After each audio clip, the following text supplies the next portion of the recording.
Tyre is an ancient Phoenician city located about 50 miles south of Beirut, Lebanon. The name of the city means rock, probably because it was built on the rocky formations that stick out from the coast of the Mediterranean.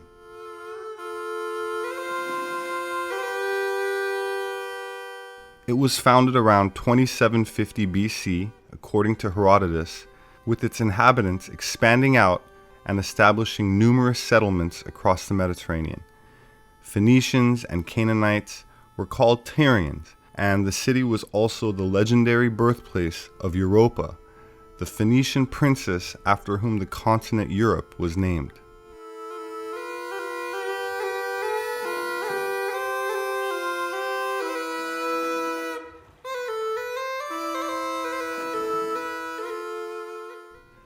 In Greek mythology, Europa was the mother of King Minos of Crete, with her earliest literary reference in the Iliad, commonly dated to the 8th century BC. It is said that Zeus was enamored with Europa and decided to seduce her, transformed himself into a tame white bull, swam with her on his back to the island of Crete.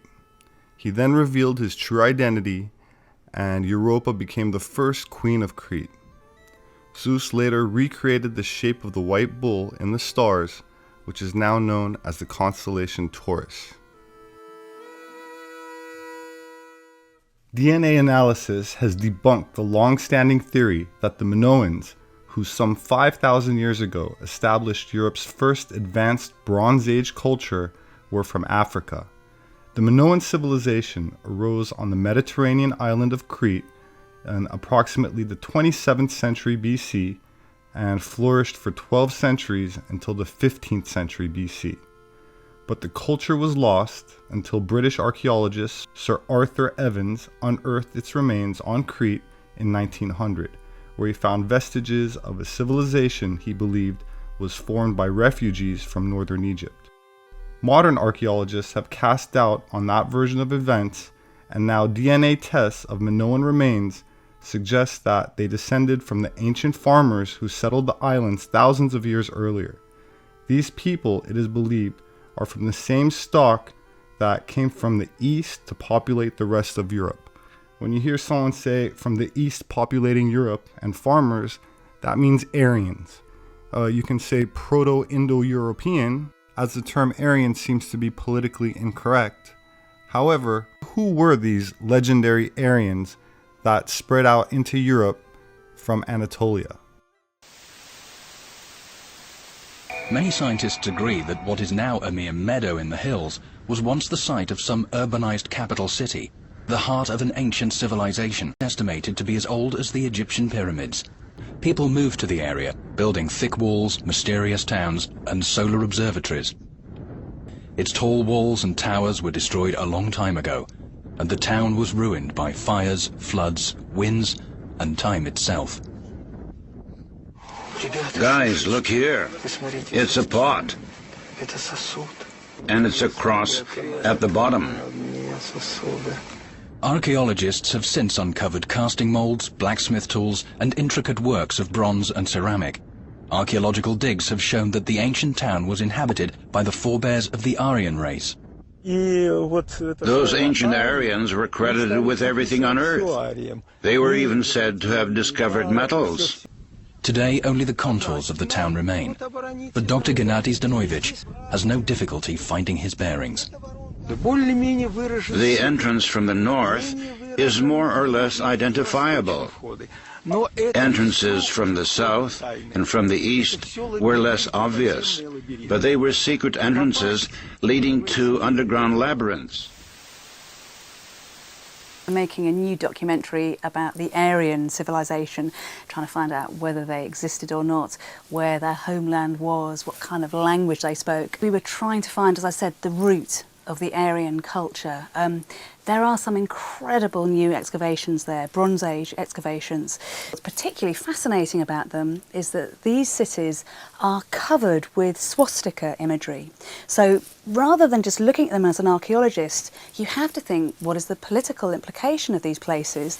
And certainly a lot of people, a lot of very high up heads of state have gone to visit these digs to try to see if they should associate themselves with these swastikas, because this is probably where the Aryans, the original Aryans, lived and worshipped and founded what is probably the basis of Western and Eastern civilization. In his 1896 book, The Swastika, the earliest known symbol and its migrations, Thomas Wilson, former curator of the Department of Prehistoric Anthropology in the U.S. National Museum, wrote of the swastika, and I quote, "an Aryan symbol used by the Aryan peoples before their dispersion throughout Asia and Europe.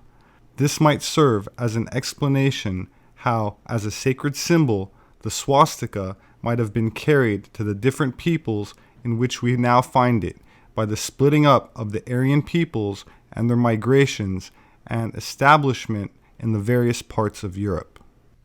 The ancient Minoans and Mycenaeans were closely related to each other, both receiving around 3/4 of their DNA from agriculturalists who lived in Greece and southern Anatolia, which is now part of Turkey.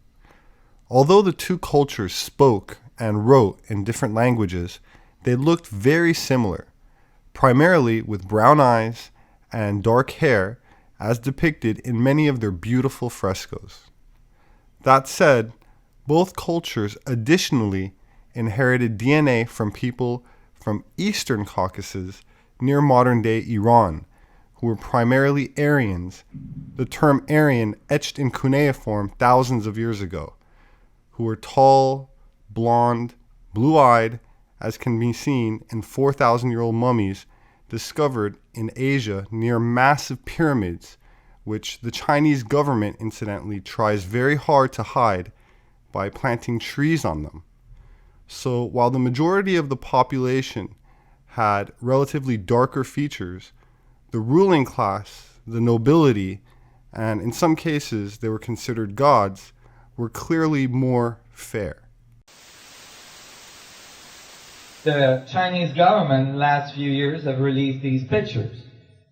There's hundreds of pyramids in China. And the Chinese government actually got the farmers to farm on top of the pyramids so that they wouldn't be so apparent by satellite. And the reason why, so here's the poor farmer that got the job.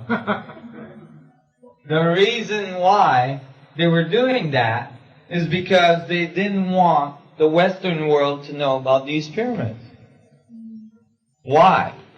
Because the legends that comes with these pyramids is that the sun gods built them, and that the sun gods were blue-eyed, blonde-haired people.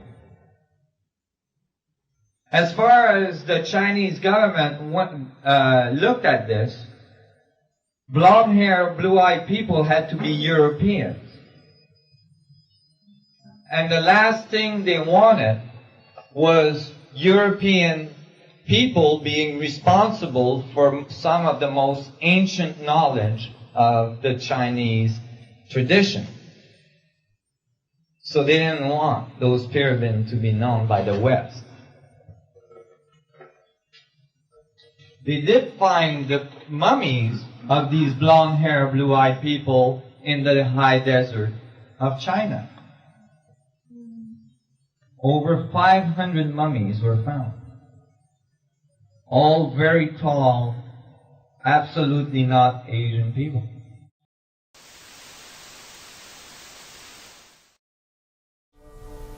The mummies from China don't look like they should be in China.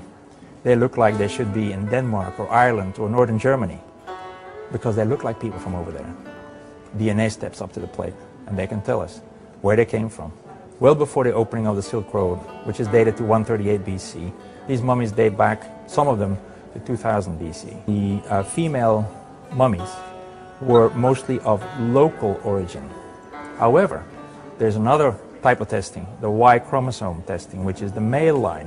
The males came from parts further west, not necessarily Ireland, but places like Iran, maybe towards parts of Turkey.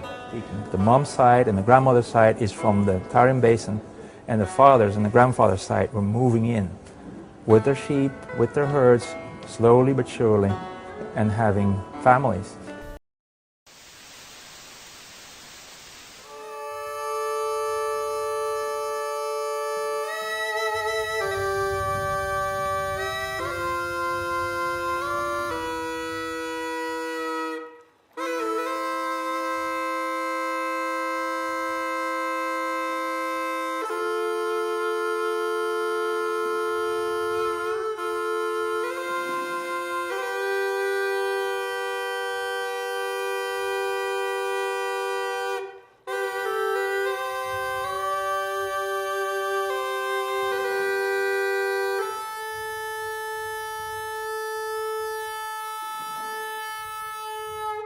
The application of red ochre to the skin of the ancient sun gods can be seen on the mummies and art from ancient China to ancient Egypt, including the Minoans.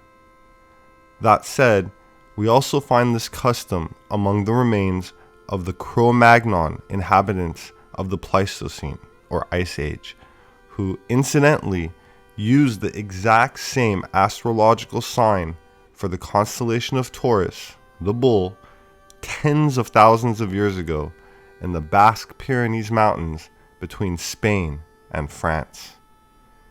My name is Robert Sepehr. I'm an independent anthropologist. I rely on word of mouth, so greatly appreciate those that have been sharing my videos.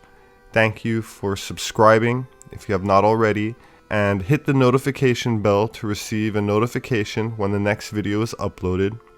Please don't forget to leave me your thoughts in the comment section. Stay well, and I hope to see you again soon.